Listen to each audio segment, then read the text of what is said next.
নমস্কার। হসলা রেডিও থেকে আজকের কিছু বিশেষ বিশেষ খবর নিয়ে হাজির আমি শিউলি হাজরা। প্রথমেই আসি হসলার কিছু খবরে। হসলাতে প্রতিদিন সকাল 6:30 এবং রাত্রি 9টায় সেলফ কেয়ার যে প্রোগ্রামটি হয় তা অত্যন্ত ফলপ্রসূ। পরিবারে যারা বয়স্ক মানুষ তারা প্রিয় মানুষগুলির চিন্তায় মগ্ন থাকে, কী করে তারা ভালো থাকবে তাদের ক্ষেত্রে সমস্ত কিছু সময় মেনে করে থাকে, কিন্তু নিজেদের কথা মনেই রাখে না, ভাবে না যে তারা ভালো থাকলে তবে তো পরিবারের মানুষদের ভালো রাখতে পারবে। এই চিন্তাভাবনা থেকে হসলায় জন্ম হলো সেলফ কেয়ার প্রোগ্রাম। এটি অত্যন্ত সুফলদায়ক। যুক্ত হলে তবেই বুঝবেন আধুনিক ও পুরাতন পদ্ধতির মিশ্রণে তৈরি একটি উন্নত মানের প্রোগ্রাম, যা একজন সিনিয়র সিটিজেনকে শারীরিক, মানসিক ও আধ্যাত্মিক দিক দিয়ে উন্নত করে তুলতে পারে। আসছি শীর্ষ সংবাদে। শুরু হলো ফিফা ওয়ার্ল্ড কাপ। ভারত জল, স্থল, আকাশ সব দিক দিয়েই এখন উন্নত। ব্রিটিশ আমলের ঐতিহ্য বিদায়। কলকাতার বিকল্প বিমানবন্দর নদিয়াতে। নতুন সেনা প্রধান ধীরাজ শেঠ। আসছি বিস্তারিত খবরে। শুরু হলো ফিফা ওয়ার্ল্ড কাপ 2026। এই ম্যাচের বলটি অ্যাডিডাস ট্রিয়ান্ডো নামে পরিচিত। এটি স্প্যানিশ শব্দ, এর অর্থ তিনটি ঢেউ। পাকিস্তানের সিয়ালকোটে নির্মিত এই বলটিতে 3টি আয়োজক দেশ যেমন কানাডা, মেক্সিকো এবং মার্কিন যুক্তরাষ্ট্র প্রতিনিধিত্বকারী 4 প্যানেলের নকশা রয়েছে। সাধারণ ফুটবল 32টি বা 14টি প্যানেল দিয়ে তৈরি হয়, কিন্তু ট্রিয়ান্ডো মাত্র 4টি প্যানেল দিয়ে তৈরি। বিশ্বকাপ ফুটবলের ইতিহাসে সবচেয়ে কম প্যানেল বিশিষ্ট বল। সেলাইয়ের সংখ্যা কম, তাই উপরিভাগ অত্যন্ত মসৃণ, বাতাসে নিখুঁতভাবে সোজা ভেসে চলতে পারে বলটি। এটি ওয়াটারপ্রুফ। বৃষ্টির সময় খেললে বলের ভেতর জল ঢুকতে পারে না বা বলের ওজন বাড়েও না। বলটির ভেতর 5 ওয়াটসের গতির একটি মাইক্রোচিপ সেন্সর বসানো আছে। এই চিপসটি প্রতি সেকেন্ডে 500 বার বলের অবস্থানগত ঘূর্ণন এবং দিক পরিবর্তন ট্র্যাক করতে পারে। ম্যাচের আগে বলটিকে চার্জ দিতে হয়। ওয়্যারলেস ইন্ডাকশন প্যাডের ওপর রেখে চার্জটি দিতে হয়। একবার চার্জ দিলে 6 ঘন্টা চলে। এই চিপসটি সরাসরি স্টেডিয়ামে tracking camera, video assistant referee রুমের সাথে যুক্ত থাকে। প্লেয়ারের সামান্যতম টাচ এবং হ্যান্ডবল ও নিখুঁতভাবে রেফারিকে জানিয়ে দেয়, যার ফলে অফসাইডের মতো কঠিন সিদ্ধান্ত মাত্র কয়েক সেকেন্ডে নেওয়া সম্ভব হয়। চিপসটির ওজন মাত্র 14 গ্রাম। এখন এই বল নিয়ে চলছে খেলা। আজ সকালে দ্বিতীয় ম্যাচে মুখোমুখি হলো অস্ট্রেলিয়া ও তুরস্ক। ম্যাচের 27 মিনিটেই প্রথম গোল করে অস্ট্রেলিয়া।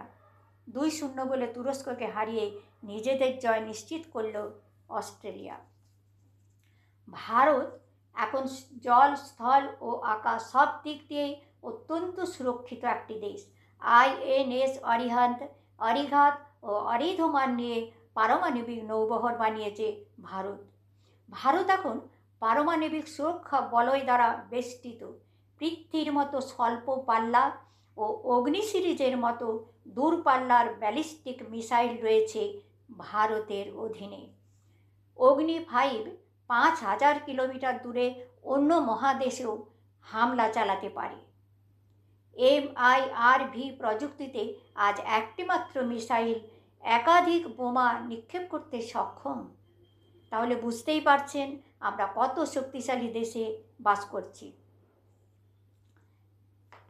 এখন খবর শুনছেন হসলা রেডিও থেকে। পরবর্তী খবরে আসছি। ব্রিটিশ আমলের ঐতিহ্য বিদায়। নতুন ড্রেস কোড ভারতীয় সেনাবাহিনীতে।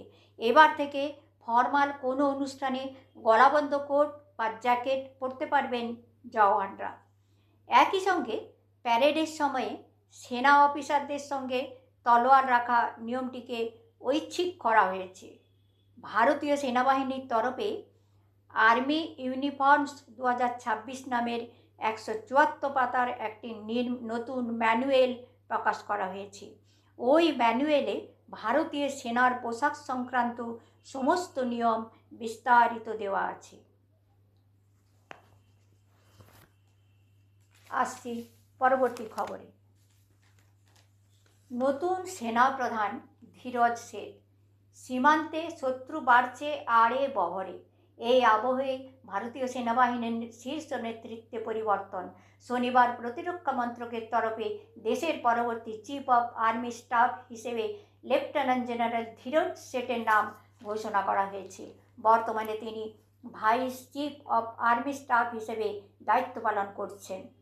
30শে জুন জেনারেল উপেন্দ্র দ্বিবেদীর স্থলাভিষিক্ত হয়ে ভারতীয় সেনাবাহিনী সর্বোচ্চ কমান্ডের দায়িত্ব গ্রহণ করবেন তিনি। তার মেয়াদ শেষ হবে 2028-এর 31শে অগাস্ট। 4 দশকের সামরিক জীবনে শেঠ অপারেশনাল, স্ট্র্যাটেজিক এবং প্রশাসনিক 3 ক্ষেত্রেই গুরুত্বপূর্ণ দায়িত্ব পালন করেছেন তিনি। কলকাতার বিকল্প বিমানবন্দরের উদ্যোগ নদিয়ায়। অনেক দিনের পরিকল্পনা। কলকাতায় এখন যেখানে বিমানবন্দর রয়েছে তার 50 কিলোমিটারের মধ্যে বিকল্প একটি বিমানবন্দর তৈরি করা হবে, ঠিক যেমন দিল্লি, মুম্বাই, বেঙ্গালুরু, হায়দ্রাবাদে হয়েছে। তৃণমূল সরকারের আমলে জমির অভাবে তা করা না গেলেও এখন রাজ্যে বিজেপি ক্ষমতায় আসার পরে সেই পরিকল্পনায় বাস্তবিত হওয়ার পথে। বিমান মন্ত্রকের একাংশের দাবি, প্রাথমিকভাবে নদিয়ায় পাওয়া গিয়েছে সেই জমির খোঁজ, যদিও কলকাতা বিমানবন্দর থেকে তার দূরত্ব 50 নয় 130 কিলোমিটারেরও কাছাকাছি। এই বিষয় নিয়ে শীঘ্রই রাজ্যের মুখ্যমন্ত্রী শুভেন্দু অধিকারীর সঙ্গে আলোচনা করতে পারেন কেন্দ্রীয় বিমানমন্ত্রী কে রামমোহন নাইডু।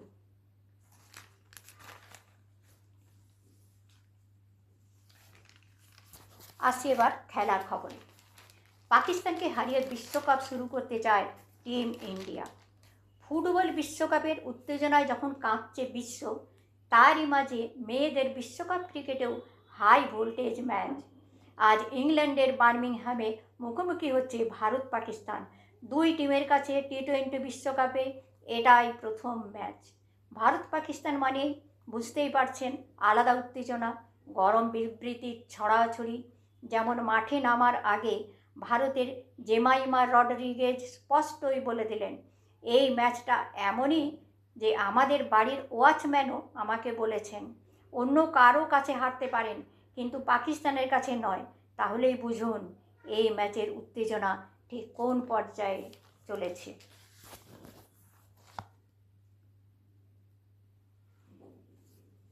এখন একটি ভালো খবর শুনি। দিল্লির দরবারে বাংলার তেপান্তর, সেরার শিরোপা অর্জুন কল্লোলের। নাট্য দুনিয়ায় এক অনন্য অবদানের জন্য সঙ্গীত নাটক একাডেমি পুরস্কার পাচ্ছেন পশ্চিম বর্ধমান জেলার কল্লোল ভট্টাচার্য। নিঃসন্দেহে বাংলার জন্য একটি ভালো খবর। এবার আসছি আবহাওয়ার খবরে। আজ রৌদ্রোজ্জ্বল দিন, প্রধানত আকাশ পরিষ্কার। তাপমাত্রা সর্বোচ্চ 33 ডিগ্রি সেলসিয়াস এবং সর্বনিম্ন 28 ডিগ্রি সেলসিয়াস। নমস্কার, আজকের খবর এই পর্যন্ত।